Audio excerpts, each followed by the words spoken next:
Listen to me. There is a kind of pain that does not shout. It does not bleed where people can see. It hides inside your chest and speaks in the silent hours of the night.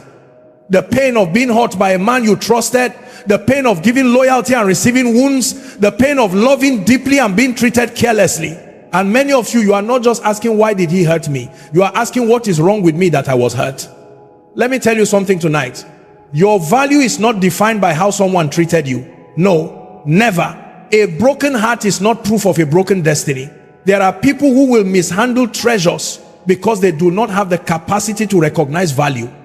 If you give gold to a child, he may exchange it for candy, not because the gold is useless, but because he does not understand worth. The first thing you must handle is not the man, it is your heart. Because when pain enters a heart that is not guarded, it begins to rewrite identity. You start doubting your beauty, your intelligence, your calling, your purpose, your future, and that is dangerous. Because one person's mistake should not become your life sentence. Hear me carefully. Not every battle is won by confrontation. Some battles are won by separation. Some victories happen when you choose peace over explanation. If a man hurts you repeatedly, you must first ask yourself, is this correction or is this destruction? Because love corrects, but it does not crush. Love may discipline, but it does not destroy dignity. Love may challenge you, but it will never make you feel worthless. You must learn emotional boundaries. Boundaries are not wickedness. Boundaries are not pride. Boundaries are wisdom. If you keep allowing someone access to your heart while they keep bringing pain, you are not being loving, you are being self-neglecting. And let me tell you something powerful. Forgiveness does not always mean continued access. You can forgive someone and still close the door. You can release bitterness and still protect your peace. Many people think strength is staying and enduring anything. No. Sometimes strength is walking away with tears in your eyes, but dignity in your soul. You must understand, you are not called to be someone's emotional punching bag. You are not called to be where you are tolerated. You are called to be where you are valued, respected, and honored. And to the woman listening to me now, if a man hurts you, do not rush to change yourself just to keep him. Anyone who requires you to shrink to fit into their life does not deserve the fullness of who you are. Let your healing be intentional. Heal before you jump into another attachment. Heal before you make permanent decisions from temporary pain. Because pain has a voice, and if you don't silence it, it will choose your future for you. Spend time rebuilding your identity. Spend time remembering who you were before the hurt. Spend time with God. Spend time with purpose. Spend time with people who speak life into you. And hear this, not every man will hurt you. Do not let one bad experience make your heart a prison.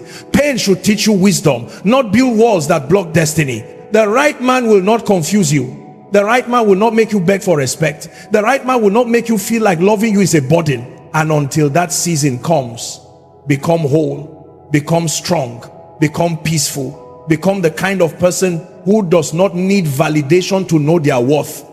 Because when you know your worth, you stop negotiating with pain. I pray for you that every wound in your heart will become wisdom, that every tear will become strength, that every betrayal will become clarity, and that you will never again reduce your value just to keep someone who is comfortable hurting you. You are not what happened to you. You are who you choose to become after it.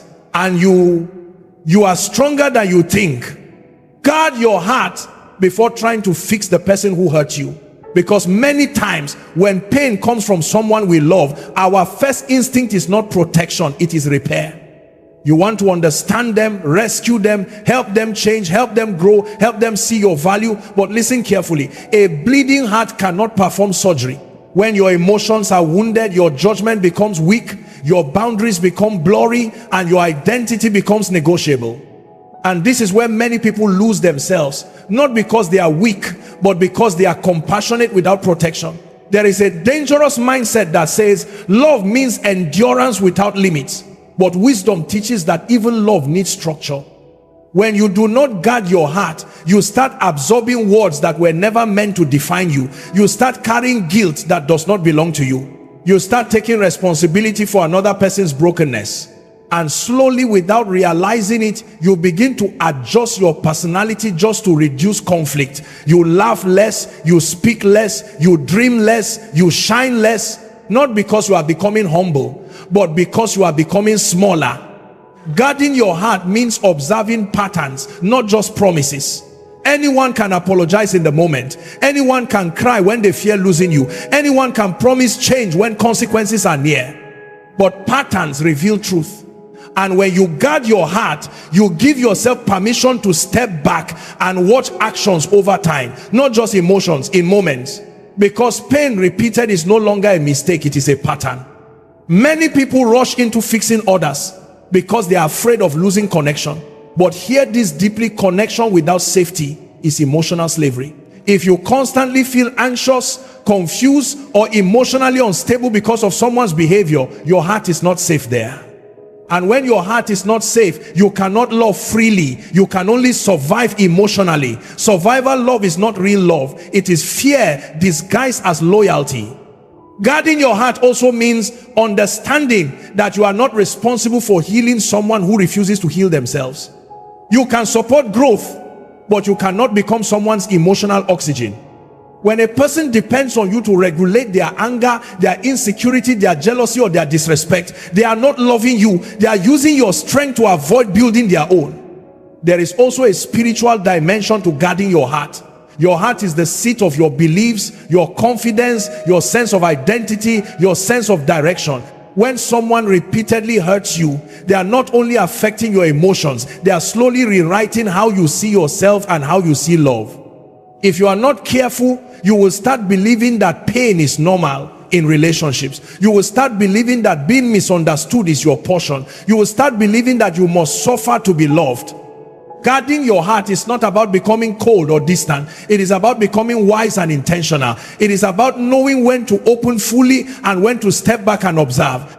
It is about understanding that access to your heart is a privilege, not an entitlement. And privileges are sustained by respect, consistency, and emotional responsibility. Sometimes guarding your heart will feel lonely, because when you stop overgiving, some people will call you changed. When you stop tolerating disrespect, some people will call you proud.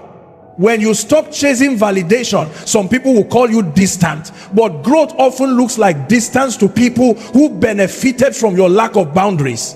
When you guard your heart, you give yourself time to heal properly. You give yourself time to hear your own thoughts without noise. You give yourself time to remember your value without someone constantly questioning it.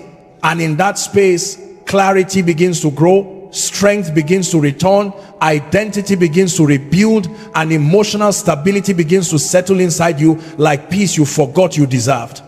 Forgiveness does not mean allowing continued access to your life, because many people have been taught that if you truly forgive, you must go back to how things were before. But true forgiveness is about releasing poison from your heart, not reopening doors that led to your pain. Forgiveness is internal freedom, not external permission. It is possible to forgive someone deeply and still recognize that their presence in your life is not safe for your peace, your growth, or your identity. One of the biggest emotional traps is confusing kindness with access. Just because you have a good heart does not mean everyone deserves a permanent place in your life. When someone hurts you and you forgive them, you are choosing to remove bitterness, anger, and revenge from your spirit. You are choosing not to carry emotional weight that can slowly destroy your joy. But forgiveness does not erase memory. It does not remove wisdom. It does not cancel consequences. If someone repeatedly shows you that they cannot handle your heart with care, forgiveness does not require you to keep offering them opportunities to hurt you again. Many people return to harmful situations because they feel guilty for creating distance. They think distance means hatred, but distance can be wisdom, distance can be healing, distance can be protection. You can genuinely wish someone well and still decide that their role in your life has ended. That is not cruelty. That is emotional maturity. Because sometimes the most loving thing you can do for yourself is to step away from cycles that keep breaking you. When forgiveness is misunderstood, people become trapped in emotional cycles. They forgive, the person apologizes, things feel better for a short time, then the same behavior returns. And every time this cycle repeats, the pain cuts deeper because hope was involved. Hope is powerful, but hope without change becomes emotional torture. Forgiveness should never be used as permission for someone to avoid growth. If someone knows you will always forgive without changing their behavior, they may never feel the urgency to become better. Forgiveness also does not mean you must explain yourself repeatedly. Some people will try to manipulate your kindness by asking for endless chances, emotional discussions, or guilt-based conversations. They may remind you of your history together. They may remind you of your promises. They may make you feel like protecting yourself is betrayal, but protecting your peace is never betrayal. Your emotional health matters. Your stability matters. Your ability to wake up without anxiety matters. There is strength in quiet forgiveness. Forgiveness that happens in your heart without announcements, without drama, without needing the other person to even understand it. Because forgiveness is not a performance, it is a release. It is choosing to live without carrying emotional chains connected to someone else's actions. You must also understand that access to your life is earned through consistency, not apologies. Anyone can say sorry. Anyone can cry when they are afraid of losing you. But consistent respect, consistent honesty, consistent emotional responsibility, these are the true proofs of change. And if those things are missing, forgiveness does not mean you must keep giving access to your heart, your time, your vulnerability. Sometimes you will forgive and still feel sadness when you remember what happened. That is normal. Forgiveness does not erase emotional memory. It simply removes the power of the pain to control your future decisions. You can forgive and still decide that you deserve relationships that do not constantly require emotional recovery. There are seasons in life where letting go is part of growth. Not because you hate the person, not because you want revenge, but because you finally understand that your peace is valuable. And peace grows where respect lives. When respect is absent, peace cannot survive for long. And when peace is constantly disturbed, your spirit becomes tired, your confidence becomes weak, and your ability to love freely becomes damaged. Know your worth, so you stop negotiating with pain. Because when you do not fully understand your value, you will start accepting things that slowly destroy you. You will start normalizing disrespect. You will start explaining away bad behavior. You will start lowering your standards just to keep someone in your life. And the dangerous part is, this does not happen suddenly. It happens slowly, through small compromises that seem harmless in the moment but become heavy chains over time. When you do not know your worth, you begin to believe love must be earned through suffering. You start thinking that if you just become more patient, more quiet, more understanding, more available, then maybe you will finally be treated right. But real love does not require you to abandon yourself. Real love does not grow in an environment where you are constantly proving you deserve basic respect. When you truly know your worth, you understand that love should feel safe, not confusing. It should feel stable, not unpredictable. It should feel respectful, not humiliating. Many people negotiate with pain because they are afraid of being alone. Loneliness can make unhealthy situations feel better than empty space. But there is a difference between being alone and being emotionally abandoned while sitting next to someone. When someone constantly hurts you, ignores your feelings, or makes you question your value, you are already experiencing emotional loneliness. Staying does not fix loneliness. Sometimes it deepens it.